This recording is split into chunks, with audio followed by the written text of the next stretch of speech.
friends, namaste. Nice to meet you again.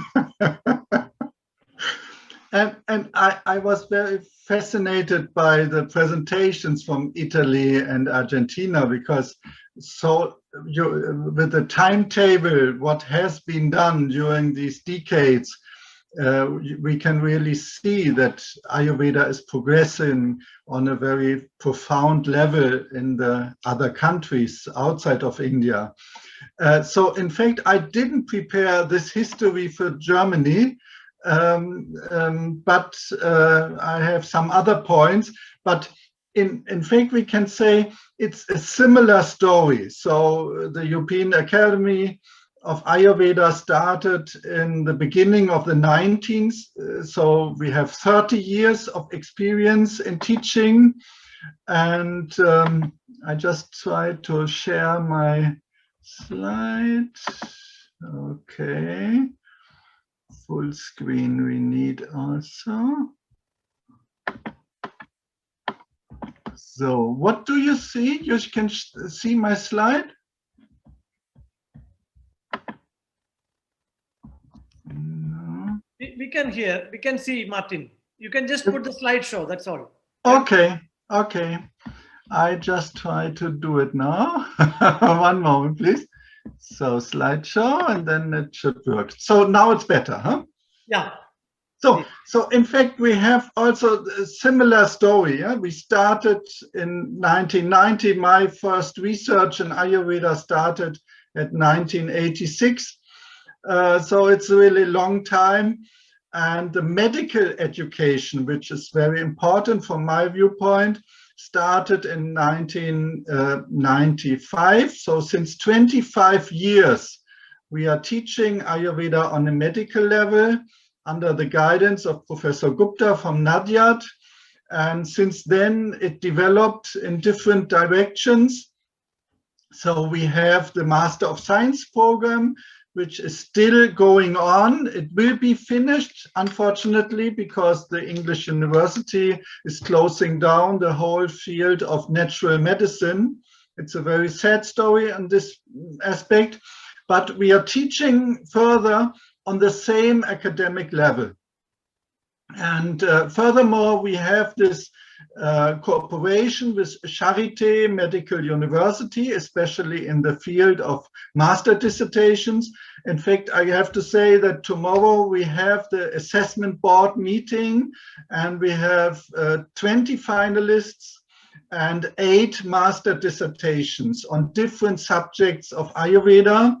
So we are really working in this academic field, and we are trying to deepen the knowledge of Ayurveda in the Western world through this small research. You know, master dissertation is really a small piece of research, but in fact, it's helping to bring Ayurveda on this academic level in the Western countries. And therefore, I think it's quite important.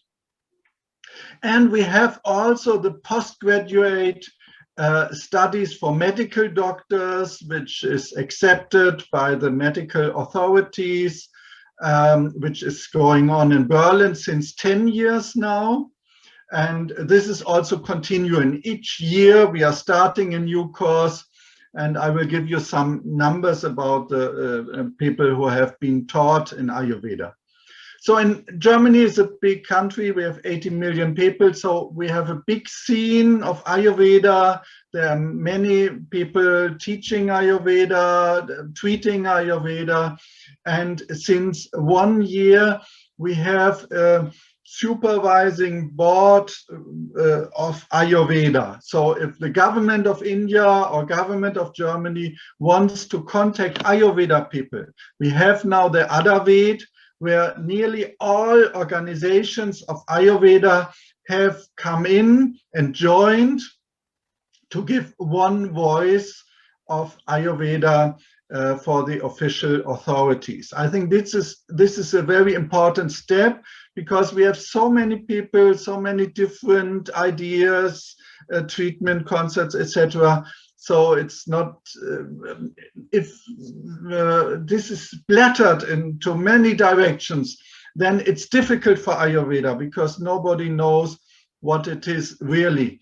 And with this board, we have come to a new phase of possibilities to integrate Ayurveda into the Western health system. From my perspective, I would say it is still a long way to go, because the health officials in Germany, they are very hesitating concerning the natural medicine, also the Western tradition, and also Ayurveda. So we have to be very patient, and we have to train the next generation to work further on these things. But still, each year we can see some progress in this.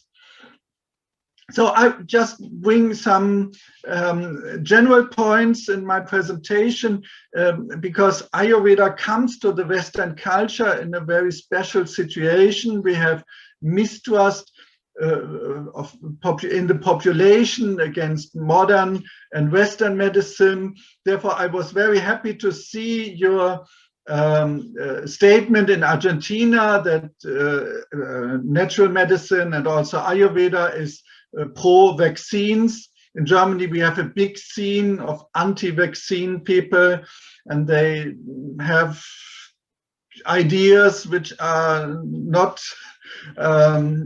which cannot be integrated into the field of science. And for us, it is very important that we have this scientific dimension of Ayurveda stressed into the public, and that it is not an alternative, but it can be integrated into the whole field of medicine and prevention and healthcare. So the other thing is that the Westerner people, they often expect too much. They seek for salvation. They think that, oh, now I go to Ayurveda and my cancer can be cured, etc., etc. So the expectation is very high, and this brings some difficulty, because with this, sometimes Ayurveda goes into the field of esoteric teaching, spirituality, religion, etc. We know Ayurveda is holistic, so spirituality is a part of Ayurveda, but nevertheless Ayurveda is a system of medicine, and as such it has to be integrated and accepted. And these things bring some problems into the whole field of acceptance of Ayurveda in the West. With this development also, we see that Ayurveda is reduced in the public view of Ayurveda. So we have this wellness trend, which is nice to bring people into contact with Ayurveda, but the medical foundation is not there in these fields. Many people say they treat in the Ayurvedic manner, but in fact they don't, because they don't have the education and competence. So we have many open questions in these fields, and therefore I think it is very important, with all your activities which could be seen in your other countries, that we have the qualified training in the medical aspects of Ayurveda. Therefore, I always try to be very open to other institutions and come into contact. So this year I will teach again in the Fresenius Medical School. They have a bachelor for natural medicine. And in this, we integrated Ayurveda, at least that the students get the foundations of it, that this is integrated into the whole field. So this is also very important. What we are doing in our MSc program is that we teach the full Ayurveda to Western trained physicians and other experts in the field of healthcare. The curriculum is based, as also you are doing this, on the essential features of Indian BAMS training and the WHO standards. And we are working very much on adapting this to the Western needs. And this would also be, I think, a future task, that we have the traditional Indian type of teaching, but it would be good from the Indian side, from AYUSH, that we develop in the future an international standard, because the needs of the Western trained medical doctors are different if they learn Ayurveda than the needs of young people learning Ayurveda in India starting directly after school. So with this, I think we have to think about maybe an international curriculum, international acceptance from the Indian side, and also in the different countries, that we have a standard what has to be taught if you want to practice Ayurveda on a very profound level. So with our study program, you can see we have 1.5 years a basic study program, 1.5 years main study program, and then we have also internships for 35 days at the end. And what we are doing is going to the different fields of Ayurveda, teaching the core concept, the plants, the Ayurvedic concepts, how to recognize the plants and the pharmacological effects of the plants. We teach the manual therapies, the whole field of Panchakarma, diagnostics, the philosophy, including also the psychological and spiritual aspects, and the practical integration into the Western medical system. This is also a very important part of our teaching. In the advanced study program, we go deeper into the Kaya Chikitsa. We teach the complex diseases which we have, the long-term diseases like diabetes, asthma, etc. The psychology, we go a little bit into yoga therapy. In fact, it is an interesting field in Germany that we have already a professional body for yoga therapy, and this will also be an interesting development for the next 10, 20 years, that this also gets professional education.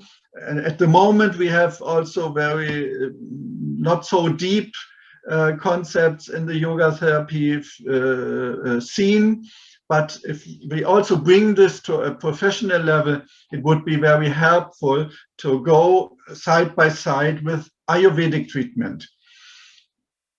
Then we teach research, the deep analysis of individual cases, again, practical integrations, and the internships in Europe and in India. If we look at the numbers, the European Academy, this is only one academy of quite a lot in Germany. We teach, you can see the numbers, and currently immatriculated students in medical program in Ayurveda are about 250 students. So in this, we can really see that each year new students finish and go into the practice of Ayurveda and in different fields. And with this, the development of Ayurveda is going on step by step. It's not a quick development, but step by step, we are moving into the system. Up to now, we can see that really from the medical professions, about 1,000 people have been trained. Maybe if you look into other institutes as well, we can add 500 more. Then we have already 1,500 medical people who have learned Ayurveda in a very deep and profound manner. So I think what we have to look at from the level of education is that the process of integrating Ayurveda into the Western healthcare system will change Ayurveda. So we have to accept that the principles of Ayurveda, these will be followed also in the other countries.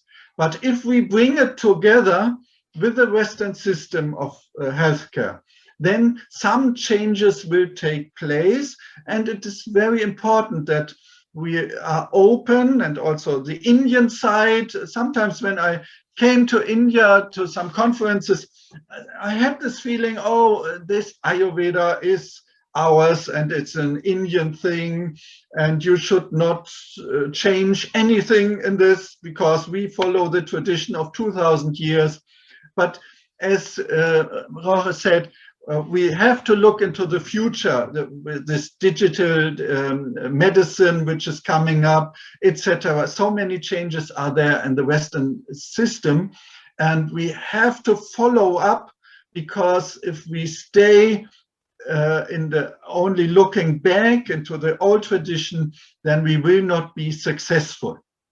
But we have to be very careful that we don't damage the system of Ayurveda and its essential features. And we have to always think, because I'm a scientist who is working in the field of Sanskrit and translating Sanskrit into Western languages, I think it's very important to think about the translations of the core concepts and the very important words which are used in the Ayurvedic system.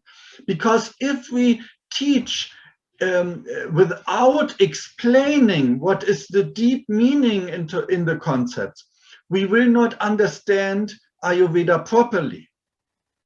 And as I heard from many teachers, also in Indian, we have this problem that people are very quick in using a Sanskrit word and then stating, okay, this is this in the modern Western system. But it is not the same. We have to be very careful because the meanings are different. And this would also be a fascinating project for the next years, to have also on an international level, maybe using English language, to bring a standard how to understand the Ayurvedic system in the right manner without reducing it to the Western concepts. Because the view which is deeply rooted in the Ayurvedic system is different from the view of the Western scientific system. But there are connections, there are overlappings, and we have to see always what is common and what is different. And with this also we have much work to do in the future. So I think this has been stated by my four speakers, and I want to stress again that also in India, this Ayurveda was not unchanged during the last 2,500 years. So already in the classics, in Charaka, Sushruta and Vagbhata, we have a plurality of viewpoints. If we always try to bring it into a strict concept, in a dogmatism, then we are in the danger of reducing the richness of Ayurvedic thought. Also, if we look into the religious field, you know, many people say, oh, India, most of the people, about 80% in India, they belong to Hinduism. But Hinduism is not one religion. It's a totally big jungle of different viewpoints, of different philosophies, of different traditions. And this richness, this diversity, this is very important if we want to have a tolerant and open world culture, using the wisdom of yoga, using the wisdom of Ayurveda. And we can see this already in the microcosmos of Ayurveda, that we have so many texts and they differ in their opinions. And if we go deeper into research, then we will see this richness. And we have to do both things. We have to have a clear concept about the main aspects of Ayurveda, This is a process of unification. And at the same time, we have to look at the diversity in the Ayurveda tradition. This is very important. So I think from the Ayurveda tradition, we can have many fascinating answers for which are unsolved in our modern healthcare system. We can also see in some holistic concepts like salutogenesis, like deep psychology, like the Western traditions of natural medicine, that we can really integrate many concepts of Ayurveda also into the Western scientific world. And there are conformities concerning the Western medicine, which I gave some important points here on the slide. And there are also differences which we have to look at. And this is always a process of translation, bringing the thinking process of one system into the thinking process of the others, and vice versa. And so we need also the intensified dialogues to experts of the Western medical tradition, because without them, it will not be possible to get the acceptance of Ayurveda in the Western healthcare systems and the Western market. So if we can bring these worlds together, this will be a very difficult task, but a very important task for us. I just want to say, people say, okay, we know what Mahabhuta is. But in fact, what is really the meaning of earth, water, fire, air, and akasha, which is very difficult to translate. So we can have the reminding principles of physics in this aspect, but we have also see that it is not easy to bring out what really Mahabhuta is, because it's not like water Mahabhuta. It is not the H2O. It is a complex of qualities. We can also say it's an archetype of nature to define, to explain certain phenomena which we can experience in our lives. But it's a very broad concept. And if we just reduce it to one word, we will not understand the depth of Ayurvedic thought. So the perspective are that we really go to the paradigm level, that we broaden them, that we see also the different aspects of Western science, where we have already many holistic concepts which can be connected to the Ayurvedic thought process.